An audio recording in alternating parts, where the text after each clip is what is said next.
નમસ્કાર દર્શક મિત્રો, ધ બી અલેટ ન્યૂઝમાં આપનું હાર્દિક સ્વાગત છે। તો જોઈએ આજના મુખ્ય સમાચાર।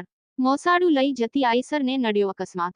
ભાદરવા સાકરદા રોડ પર આવેલ બાવાની મઢી જગ્યાએ ટેન્કર અને આઈસર વચ્ચે થયો અકસ્માત। આઈસરમાં બેઠેલા મોસાળ લઈને જતા બની ઘટના આની જાણ થતાં ફાયર ફાઇટર તથા 108 પણ ઘટના સ્થળે પહોંચી ને ઘાયલ વ્યક્તિઓને હોસ્પિટલ અંતે ખસેડવામાં આવ્યા, તેમજ એક નું ઘટના સ્થળે મોત નીપજ્યું હતું। અડાસ ગામ માંથી મોસાળું નીકળી નટવર નગર ગામે જવા માટે નીકળ્યા હતા। આઈસર અને ટેમ્પરનું જે લોકો ઇન્જર થયેલા છે 35 લોકો એસએસજીમાં ખસેડવામાં આવ્યા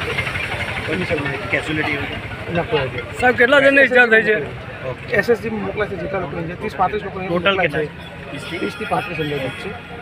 એસએસજીમાં બધાને એમ્બ્યુલન્સથી મોકલાઈ દીધું છે। Thank you. એક આઈસર અડાસથી નટોનગર મોસાળામાં જતી હતી, એ એક મોટી ટેન્કર સાથે ભયાનક અકસ્માત થયો છે। 25થી વધારે લોકો ઇન્જર્ડ છે અને 10થી વધારે 108 ઇમરજન્સી કોલ અમે ડાયવર્ટ કરી અને સ્થાનિક પ્રશાસન અને સ્થાનિક આગેવાનો અને સ્થાનિક યુવાનોને મદદથી ઘાયલ લોકોને તાત્કાલિક સાવલી અને વડોદરા ખાતે હોસ્પિટલાઇઝ અમે કર્યા છે। અને ખૂબ જ દુઃખદ ઘટના બની રહી છે, કારણ કે વરસાદનો માહોલ હતો અને વરસાદના કારણે આ ઘટના બની છે। ખૂબ જ આ દુઃખદ ઘટના છે અમારા માટે, કારણ કે અમે આ પીડા જોઈ છે। સ્થળ ઉપર એક જણને અત્યારે મૃત્યુના સમાચાર મળી રહ્યા છે, અમને પ્રાથમિક માહિતી જે મળી છે। ખૂબ જ દુઃખદ ઘટના છે, અમે શબ્દોમાં વર્ણવી નહીં શકતા આ ઘટનાને। આપણું નામ હરદીપસિંહ મહિલા।